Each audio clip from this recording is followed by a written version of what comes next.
Hello, my friends, my warriors. This is Mary Mack of The Mary Mack Show. And last week, we spoke about people who basically lied at the funeral, saying that they would be there for you.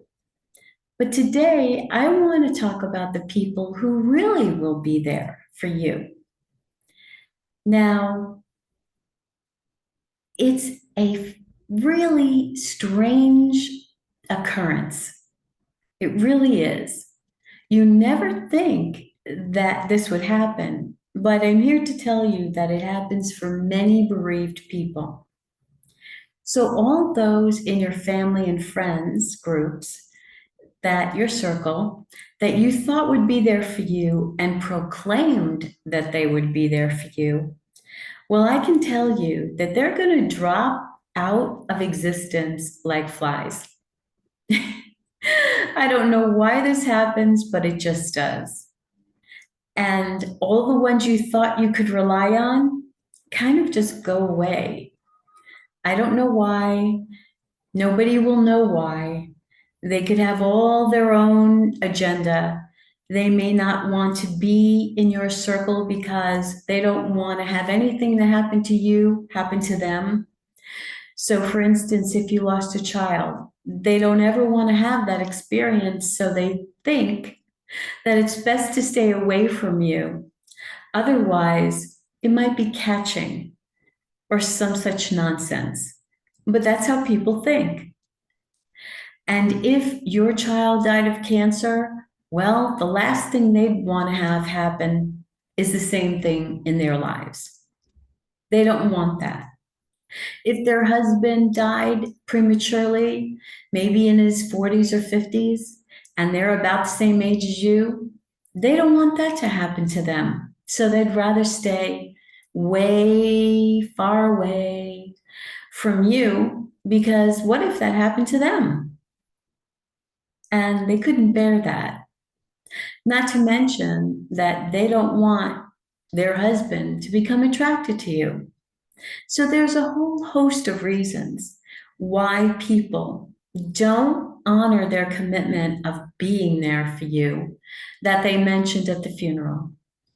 But today I want to tell you about the people who will be there for you. People you completely do not expect. So you might go to a park and you're sitting there and you're journaling and you're all by yourself and someone comes and sits next to you. And all of a sudden, you strike up a conversation. And ironically, you find out that just like you, they lost a child. And they don't have a problem talking about it because they know what you're going through. And you are eager to hear their experiences because you want to know the little nuances about that loss that they've gone through and what that was like and how they handled it and what works for them and doesn't work for them. And that's very personal to you. And you trust them because you know that they've had a very similar experience to you. And the knowledge that they have, the wisdom that they share, is very valuable for you right now. Maybe you go to church and there's a service and you find out that someone in the other pew, they lost their husband too early and left young children to raise. And someone tells you that, and you think, maybe I'll just go over and introduce myself. And you do. And you have enough, courage to do that.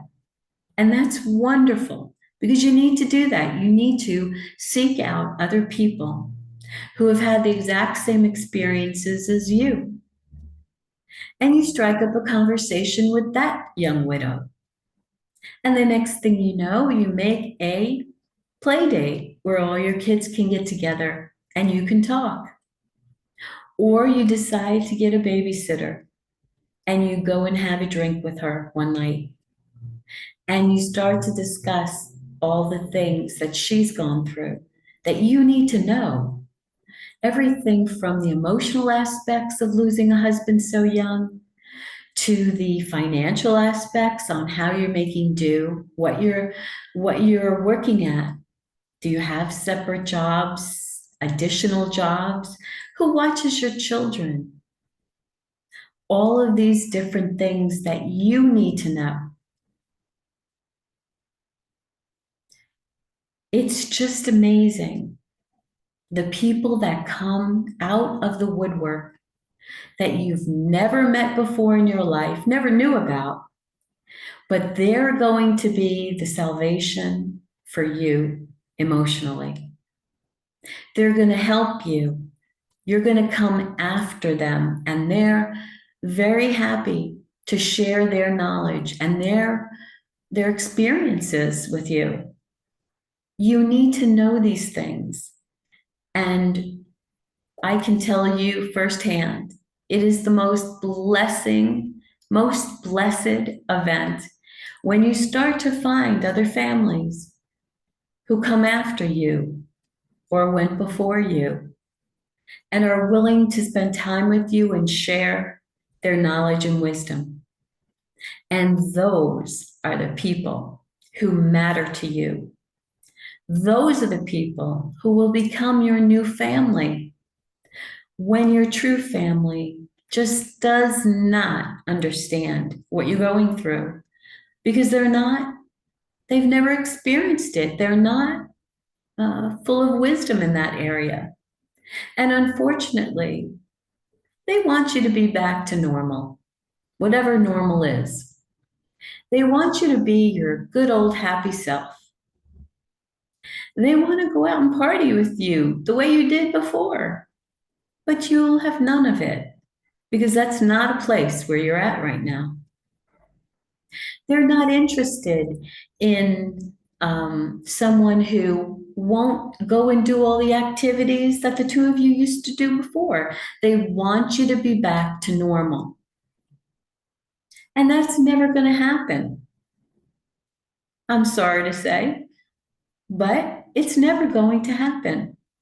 You are now a completely changed person. The experiences, the shock, the trauma that you're going through right now or have through in the past, they know nothing about, and they cannot help you. They can't help you. And so I always say that the most perfect friend, the most perfect person to help you through your bereavement, through your grieving process, is another person who has gone through the exact same type of grief that you're going through right now. And that's why people join groups like Bereaved Mothers or Bereaved Friends or Compassionate Friends for those who lost a child, or Parents of Murdered Children for those who have experienced the murder of someone they loved. And there are groups out there for almost every different type of grief there is. There are the Gold Star Mothers for those who died in the military. There is even an organization called Twinless Twins, where someone has lost their twin. And especially if they're identical, it's hard to look in the mirror and realize that my soulmate, my twin, I'm looking at them right there and they're no longer with me. It's a very, very difficult bereavement. But there's actually groups for that. There are groups for those who have lost triplets, who have lost twins, in utero or otherwise. There are so many different types of organizations out there. And if you go to marymac.info and go to the top tabs, you can find my groups are at the top, all the groups around the world, even information for crisis hotlines. which are really important. Don't don't sidestep those groups, those not only the groups, but don't sidestep the suicide hotlines out there or text lines. One of my favorite is Boys Town, and they have a wonderful system to help teens, grieving teens, and adults. Very helpful, not just for the teen, but for parents on how to help the teen through their grief. Boys Town National Hotline. It's all there in my links. I want you to know that it's perfectly okay to be with other people who have gone through your exact loss. If you've miscarried, speak to people who have miscarried. If you've had stillbirth, you lost a child either just before term and you had to induce, or you had a stillbirth when the child was born. So horrific to have carried a child so long and they were not born alive. Horrific. You also have groups for people who were in the military, people who help firemen, policemen. There's a group for TAPS. TAPS helps families whose military family members were killed in action or killed. That's also very helpful, and they operate around the world.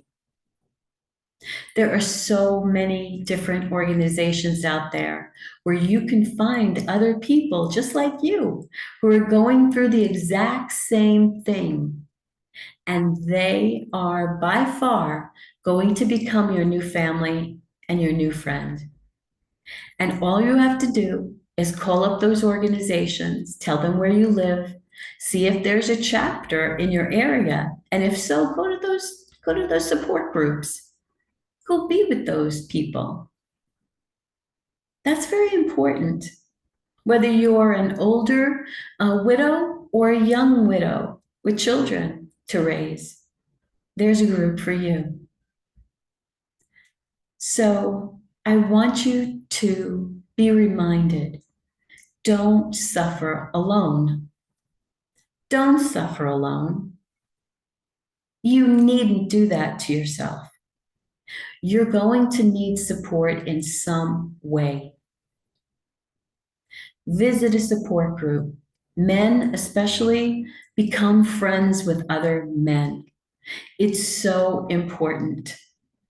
I remember when we were going through Angela's bereavement for Angela, and my husband at the time he was struggling.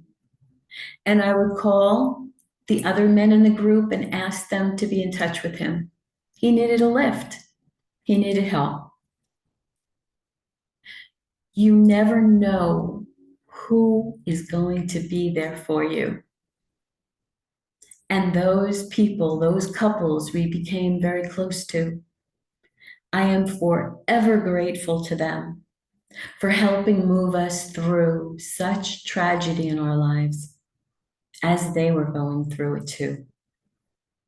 But they were phenomenal people. They are phenomenal. Some have since passed away, and I think of them often. I think of them often, especially Stan Goldberg. He used to draw the comics for Archie and Veronica. And do you remember that? Those comic books, he would draw all of those figures, all of those comic books. And he was so kind when it was my birthday, a milestone birthday. He drew me a beautiful card in full color. Beautiful. And I'll never forget it, and I still have it. These are people who will impact you for the rest of your life. Unlike your family who kind of just flitted away, floated away. wanted you to be back to who you were before. And you knew you'd never be that person again. You were in a new stage of your life, a new stage in your life. And that's just the way it was. So I want you to remember this. You are never alone. You are one phone call away from another group of people who will be there for you, either just by phone or maybe on Zoom or Skype, or if you're lucky enough that they're right in your same town. That would be just phenomenal. And when you get together, you can give and receive lots of hugs and good energy. People who don't want you to be something you are not right now. So I love you and I bless you. If this has helped you, would you please subscribe and share this with others who really need to hear this? And like, comment, rate, and review, and share. Share, share, share. There's so many people who are hurting right now, and I want to get this word to them. So I bless you, and I wish you the very best, no matter what you're going through right now. You deserve the very best. Reach out. Go to my website, marymac.info, at the top tab, and you will find those groups to connect with. Take care, and we'll see you again soon. Bye now.